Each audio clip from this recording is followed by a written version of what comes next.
človekom, ktorý sedel 10 rokov za mrežami a povedali tie praktiky bez toho pozlátka, ako to funguje, a ja musím povedať, že Nikol sa zlakla.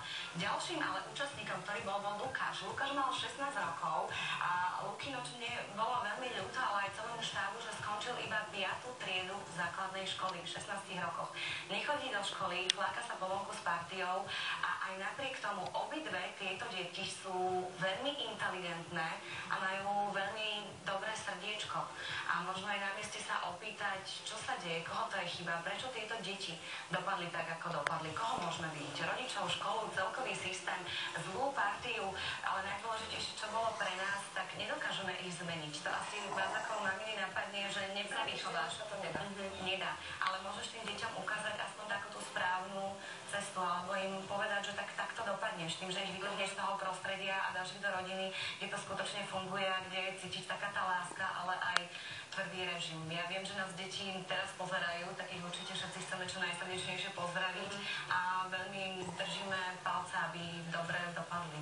No a na tie neodpovedané otázky, ktoré si ty tu nám položila, hypoteticky, možno nájdete odpovede už dnes večer v dnešnej teda časti Najprísnejší rodičia, tak nenechajte si to ujsť a určite si nenechajte ujsť ani zajtrajšie Teleráno, tam sa už teším na vás naši kolegovia a ja sa teraz už teším na tie raňajky, ktoré nám to od rána rozvodiavajú, ale by sme teda poznať aj našich hostí. No to som chcela povedať, že pozri, aký zaujímavý kútik nám tam vznikol, do ktorého pozývame srdečne aj Kiku, taká milá ženská partia, Danická Rajčev, pani doktorka Fialová, Janka Šemeš. Teraz neviem, či ste rozoberali jedlo, alebo čo?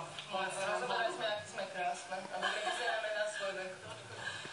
A to je pravda. To je pravda, dievčatá. A za tento krásny výrok, ako vyzeráme všetky dobre, mám pocit, a všetci dobre, vás pozývame na to, čo nám dnes vyváral chlap v Teleráne. Dano, čo je na to? Ideme na to? Ochutnáte? Na čas?